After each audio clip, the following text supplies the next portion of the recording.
Hafiz Saeed, Asiya Andrabi.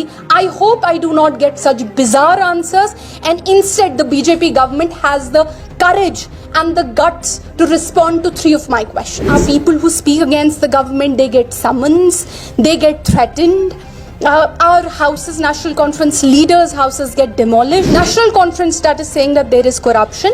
It is the High Court of Jammu and Kashmir, the independent judicial bodies that are saying that there is serious corruption in the practice of the administration. Article 370 was a temporary feature for a particular reason. Why was it temporary? Number one, whenever BJP government is asked questions on its failures, whenever BJP government is asked questions that the promises you made on the floor of the parliament on August 5, 2019, why hasn't a single promise been fulfilled? When you ask them why haven't the Kashmiri Pandits returned, when you ask them where is the development that you kept harping on that there will be development, where is that development? Unemployment rate in Jammu and Kashmir has hit 28%. So please tell us where is the development. When we tell them where is the corruption-free Jammu and Kashmir that you would promise them, in fact, if the case has actually, the case right now that we are looking at is that the corruption has actually gone up. And this is not something that Ifra or National Conference is saying. This is what the High Court of Jammu and Kashmir is saying when it's constantly looking at multiple different sort of, recruitments that we have had in Jammu and Kashmir. Not only is it saying that there have been huge scams in recruitments, it's very clearly throwing those recruitment charts into the dustbin. So it's not National Conference that is saying that there is corruption. It is the High Court of Jammu and Kashmir, the independent judicial bodies that are saying that there is serious corruption in the practice of the administration. When we ask them, what are the promises, what happened to the promises they made to the young people of this state, erstwhile state for that matter, where are the jobs? Where do these children go? Where do our young people go? No answers to that. Instead, the answers that we get are bulldozer chalega, bulldozer chalate hain, eviction drives.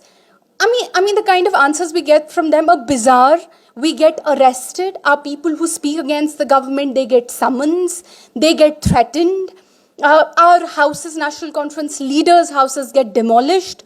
Our places get demolished. Our shops get demolished whenever we ask them questions. And one other thing that they constantly talk about, they constantly keep harping on this Article 370 was a temporary feature. Now let me respond to that.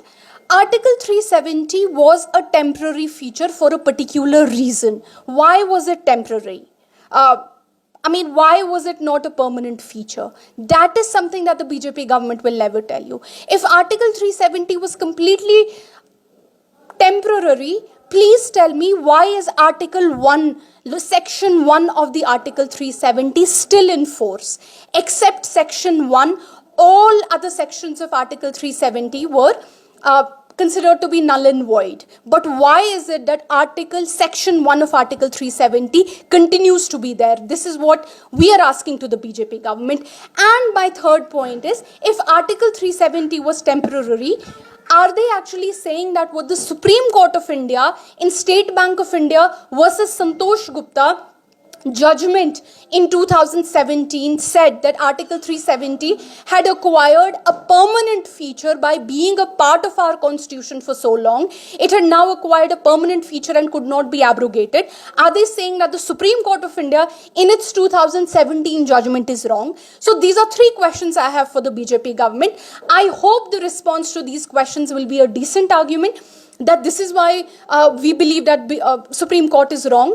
Instead of the answers that they usually give, Pakistani, Sri Lankan, Bangladeshi, Abdullahs, Hafiz Saeed, Asiya Andrabi, I hope I do not get such bizarre answers, and instead the BJP government has the courage and the guts to respond to 3 of my questions.